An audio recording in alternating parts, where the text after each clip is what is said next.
இன்றைக்கி நம்ம ரொம்பவே சிம்பிளாக ஒரு உருளைக்கிழங்கை பயன்படுத்தி ஈவினிங் ஸ்நாக்ஸ் நல்லா கிறிஸ்பியாக அருமையான டேஸ்ட்டில் எப்படி செய்கிறதுன்னு பார்க்க போகிறோம். ஹலோ ஃப்ரெண்ட்ஸ், வெல்கம் டு சமையல் டிலைட்.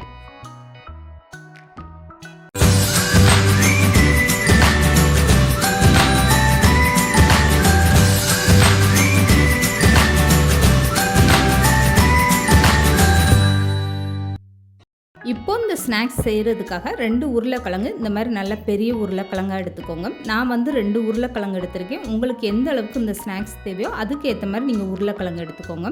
இப்போ இந்த உருளைக்கிழங்கை நல்லா கழுவிட்டு தோலெல்லாம் நீக்கி எடுத்துக்கோங்க. இப்போ தோல் நீக்கின உருளைக்கிழங்கை தனியாக எடுத்து வச்சுக்கோங்க. இதுக்கப்புறமா இந்த உருளைக்கிழங்கு சீச்சு எடுக்கிறதுக்காக வாழைக்காய் கட்டை நான் எடுத்திருக்கேன். வாழைக்காய் சீக்கிரம் இந்த மாதிரி கட்டையை பயன்படுத்திக்கோங்க. உங்ககிட்ட ஒரு வேளை இப்படி இல்லைன்னா நீங்கள் கத்தியில் கூட லேசாக அந்த மாதிரி சீச்சு எடுத்துக்கலாம். உருளைக்கிழங்கு எந்த அளவுக்கு லேசாக சீக்கிறீங்களோ உங்களுக்கு இந்த ஸ்நாக்ஸ் நல்லா கிறிஸ்பியாக இருக்கும். இப்போ பாருங்கள், எல்லா உருளைக்கிழங்குமே இந்த மாதிரி நல்லா சீச்சு எடுத்து வச்சுக்கோங்க. இதுக்கப்புறமா நீங்கள் இந்த உருளைக்கிழங்கை தண்ணியில் போட்டு எடுத்துக்கிறணும். இப்போ இந்த உருளைக்கிழங்கு எந்த அளவுக்கு நல்லா லேசாக இருக்குன்னு பாருங்கள். இந்த அளவுக்கு நீங்கள் லேசாக சீச்சு எடுத்தீங்கன்னா தான் இந்த ஸ்நாக்ஸ் சாப்பிட்றதுக்கு நல்லா கிறிஸ்பியாக இருக்கும்.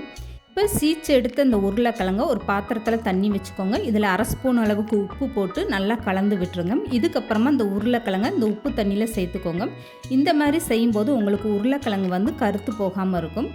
உருளைக்கிழங்கை இந்த அளவுக்கு நல்லா சீச்சதும் உடனே கொண்டு இந்த மாதிரி தண்ணியில் சேர்த்துக்கோங்க. ஒரு 5 நிமிஷம் நீங்கள் வெளியில் வச்சாலுமே உருளைக்கிழங்கோட கலர் மாற ஆரம்பிச்சிடும். இப்போ இந்த உருளைக்கிழங்கை ஒரு டைம் இந்த மாதிரி நல்லா கழுவி எடுத்துக்கோங்க. இதுக்கப்புறமா ஒரு ஜல்லடையில் இந்த உருளைக்கிழங்கு சேர்த்துக்கோங்க. அந்த ஜல்லடையில் மீதம் இருக்க தண்ணியெல்லாம் நல்லா வடிஞ்சிரும். இந்த மாதிரி ஒரு 2 நிமிஷம் நல்லா வடிய விட்டுக்கோங்க. அதுக்கப்புறமா இந்த மாதிரி ஒரு வெள்ளை துணியை எடுத்துகிட்டு இதில் உருளைக்கிழங்கு கழுவுனதெல்லாம் இந்த மாதிரி எடுத்து வச்சுக்கோங்க. மீதம் இருக்க ஈரமே இந்த வெள்ளை துணியில் நல்லா இழுத்துரும். இப்போ இந்த உருளைக்கிழங்கு எல்லாமே இந்த துணியில் இந்த மாதிரி தனித்தனியாக நல்லா விரித்து விட்டாச்சு. இதுக்கப்புறம் இந்த துணியவே 2ஆக மடித்து விட்டு மேலே இருக்க ஈரத்தையுமே இந்த மாதிரி நல்லா ஒத்தி விட்டு எடுத்துக்கோங்க. இதுக்கப்புறமா உருளைக்கிழங்குல கொஞ்சம் கூட இந்த ஈரத்தன்மையே இருக்காது.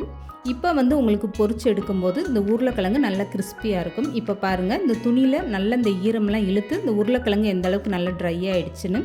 இதுக்கப்புறமா ஒரு தட்டில் கார்ன்ஃப்ளவர் மாவு எடுத்துக்கோங்க. இப்போ சீச்சு எடுத்துருக்க உருளைக்கிழங்குலேருந்து ஒரு பீஸ் எடுத்துகிட்டு இந்த மாதிரி கார்ன்ஃப்ளவர் மாவில் இப்படி எடுத்துகிட்டு லேசாக இந்த மாதிரி உதறி விட்டுருங்க.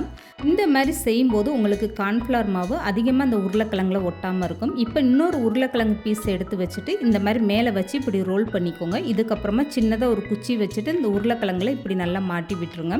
உங்களுக்கு உருளைக்கிழங்கு பிரிஞ்சு வராமல் இருக்கும். அதுக்காக தான். இதே மாதிரி மீதம் இருக்க எல்லா உருளைக்கிழங்கும் நீங்கள் ரெடி பண்ணி எடுத்து வச்சுக்கோங்க. இப்போ பொரிச்செடுக்க எண்ணெய் நல்லாவே சூடாயிருச்சு. சூடான எண்ணெயில் எல்லா உருளைக்கிழங்கையும் இந்த மாதிரி சேர்த்துக்கோங்க. இதுக்கப்புறமா ஸ்டவ்வை மீடியமாக வச்சுட்டு பொரிச்சு எடுத்துக்கோங்க. இந்த உருளைக்கிழங்குல கார்ன்ஃப்ளவர் மாவெல்லாம் சேர்த்துருக்கிறதுனால சாப்பிட்றதுக்கு அவ்வளோ ஒரு கிறிஸ்பியாக நல்ல டேஸ்ட்டாக இருக்கும். இப்போ பாருங்கள், ஸ்டவ்வை நல்லா மீடியமாக வச்சுட்டு இந்த மாதிரி நல்லா பொரிச்சு எடுத்துக்கோங்க. இப்போ இந்த உருளைக்கிழங்கோட ஓரங்கள்லாம் நல்லா செவந்து வர ஆரம்பிச்சிருச்சு. இன்னும் கொஞ்சம் நேரமே நல்லா செவந்து வந்ததும் இதுக்கப்புறமா நீங்கள் எண்ணெயிலேருந்து வெளியில் எடுத்துடலாம்.